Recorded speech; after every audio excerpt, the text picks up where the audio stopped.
Welcome to our Motivational Monday. I'm Lucila Nash, and our word for this segment is boundaries.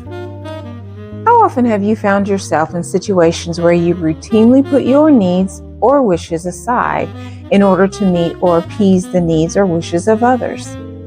Being available to our family, friends, and community is important, but making yourself a priority and establishing boundaries enables us to care for ourselves and ultimately be available to others who benefit from our gifts and talents.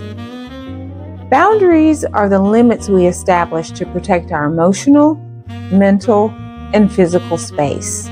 They help define what we're comfortable with, and when we are not, allowing us to maintain a sense of control over our lives. It may feel uncomfortable to establish boundaries when the expectation has already been established that we're always available.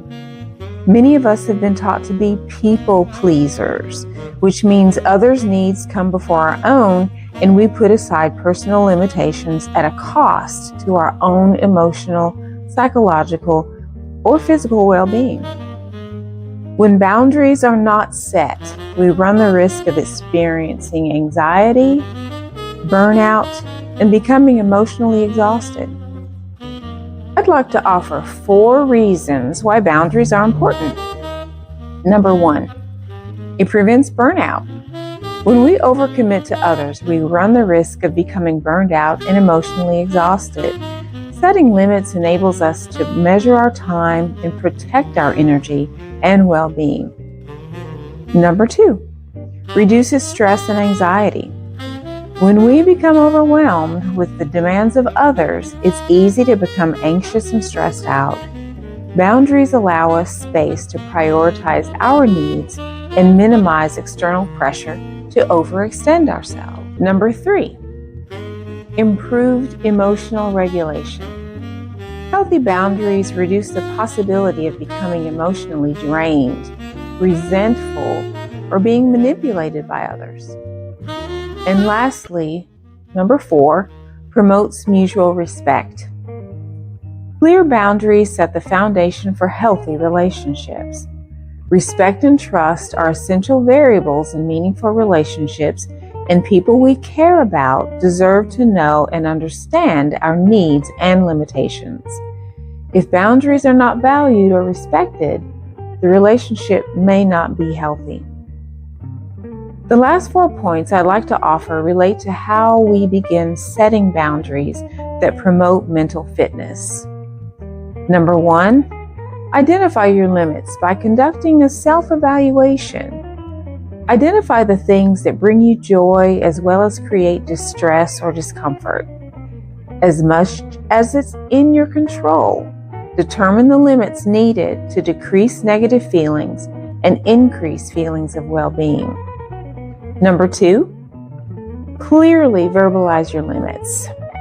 Share your need for space and support as clearly as possible. Number 3, be kind in your request. Set your limits in a kind, respectful manner. Be intentional and use a calm, measured tone of voice. And number 4, be consistent. Once you've identified and communicated your boundaries, be consistent with them. If it's one way on Monday and different the next time the dynamic comes up, you may not be taken seriously, and the previous pattern is likely to reoccur. Over time, the upgraded standard will become the new normal. Remember that the act of setting boundaries is a way of caring for yourself. Making yourself a priority enables you the time and space to identify your own needs, determine your expectations and limitations in relationships, and gain control of how and when you share your gifts and talents with others. Remember that no is a complete sentence. Thank you for sharing this time with me. If you'd like to have a chat, you can go to the QR code and identify a time on the 3rd Wednesday of each month from 5:30 to 7:30. Thank you so much.